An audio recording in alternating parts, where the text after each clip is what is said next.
Hello. Um, Thought I'd do a scales update this week. Um, yeah, I'm practicing grade 5 scales, which are in this little bucket thingy here. And these are all the arpeggios, every single arpeggio. And in this bucket, I have all the other scales that aren't grade 5 scales. These are the grade 5 ones. So these are the grade 5 ones that I'm not good at yet.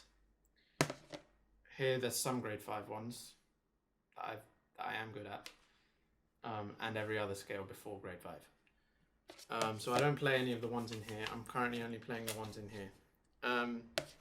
Just to show you, what I do is I just pick a random scale out of the bucket, out of that bucket, the grade 5 bucket, just to show you some of the ones I've already learnt.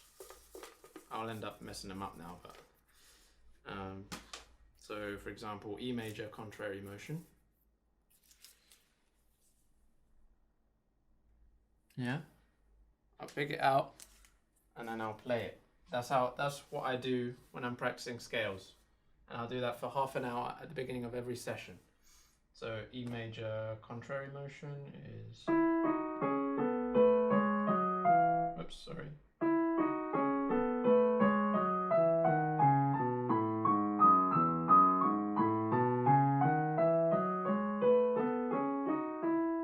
I actually haven't played that one in weeks. I could probably do it faster.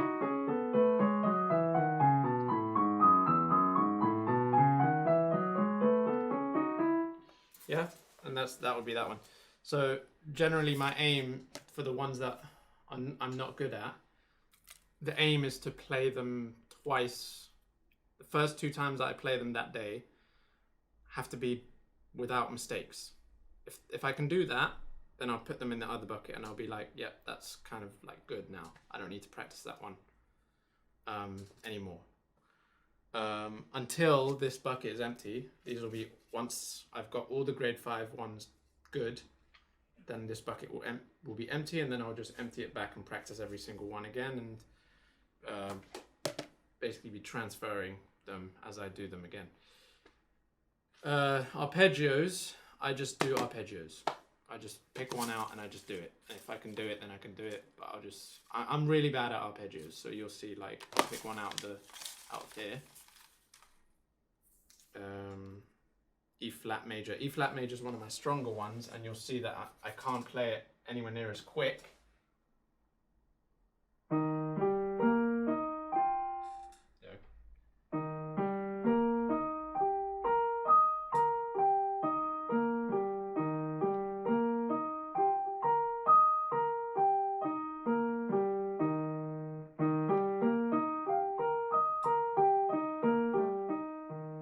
I really struggle to play it at that speed.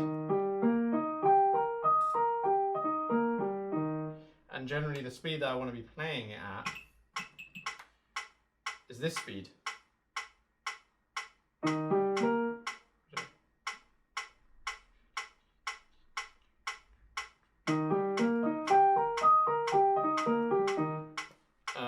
Which is very hard for me, especially some of the harder ones some of the ones that I struggle with more, like B major, I struggle with. Any key with B in it, I struggle with when it comes to arpeggios for some reason. Except for B minor is okay. Okay, maybe not.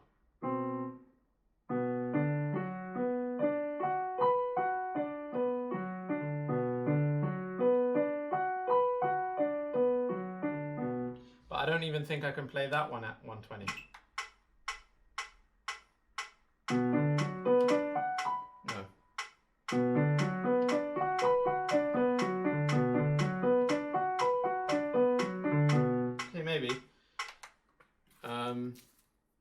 Whereas the ones in the actual other scales, the non-arpeggios, I can play at that speed, most of them.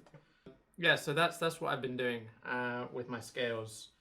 The ones I have left in this not good bucket are C sharp, minor, G sharp minor, yeah, and all the melodic and harmonic versions.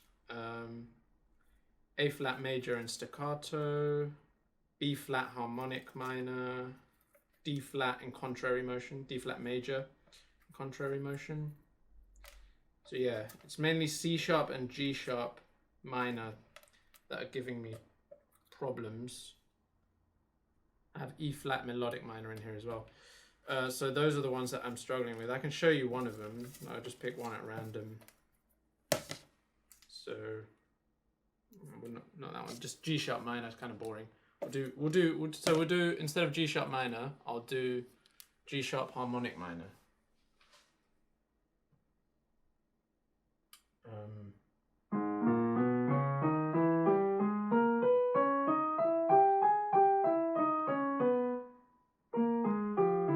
Yeah.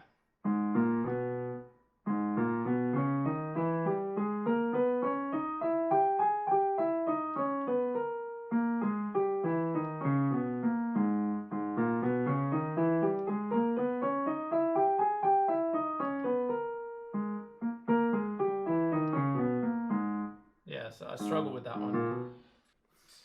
Yeah, so the other thing I wanted to show is like my hand position, like my hand posture.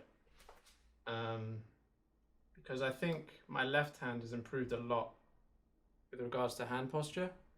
Yeah, let's do C sharp minor since I'm practicing that. My hand posture.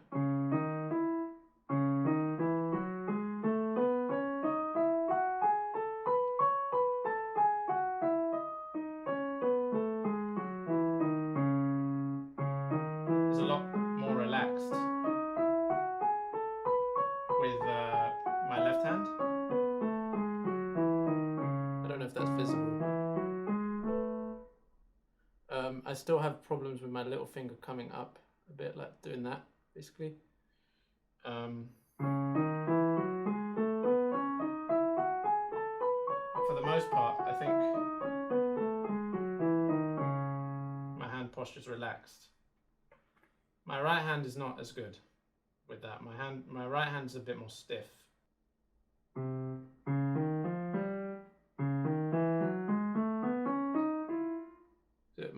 My little finger is raised. It's hard because I can't get the camera on the other side, which is probably the reason why it's doing that, because I whenever I record these, I can't actually see my right hand.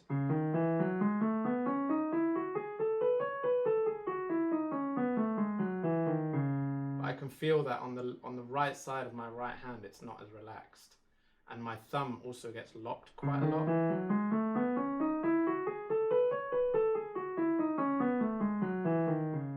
There it's fine, but when I'm doing like arpeggios or chords as well, with this hand, it's like when I'm switching between chords. So let's say I'm doing something like that, and then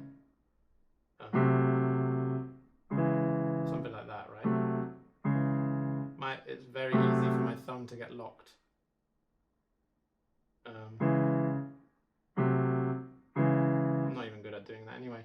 But also when I'm not playing, when I'm doing something like this, or something over here, my little finger gets really stiff.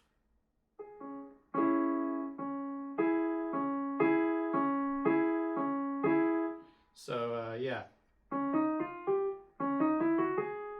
I'm trying to practice relaxing this hand a lot,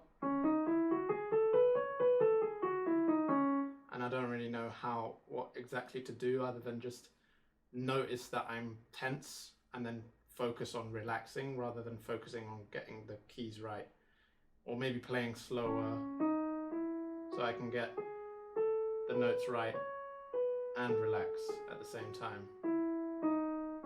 Like my little finger feels much more relaxed there.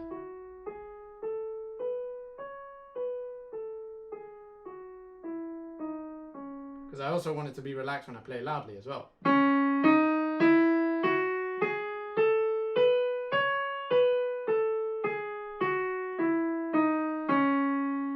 All of that is stuff that I imagine a teacher would be able to help me with.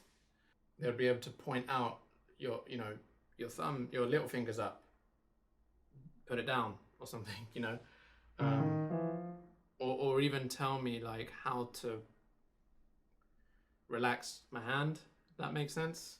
Because then something that I also know, when it really suffers, is when I'm doing staccato. That I can't relax my hands when I'm doing staccato. I really don't know a good technique for staccato stuff. My hands just hover.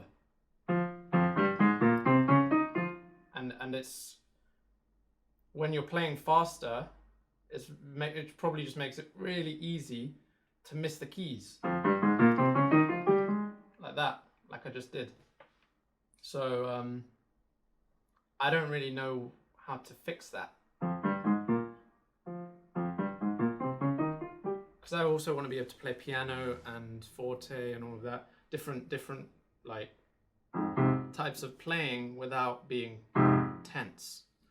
That's a lot of talking. But that's basically what I'm learning with regards to scales, and yeah, I'm hoping that the next scales update that I do, which will be 10 weeks from now, or 9 weeks or whatever, I'll have all the grade 5 scales down easy. Maybe not easy, but down, and hopefully all the arpeggios as well. Though the arpeggios take me much longer to learn. But anyway, fingers crossed. I'm going to keep practicing them anyway. So yeah, see you next week.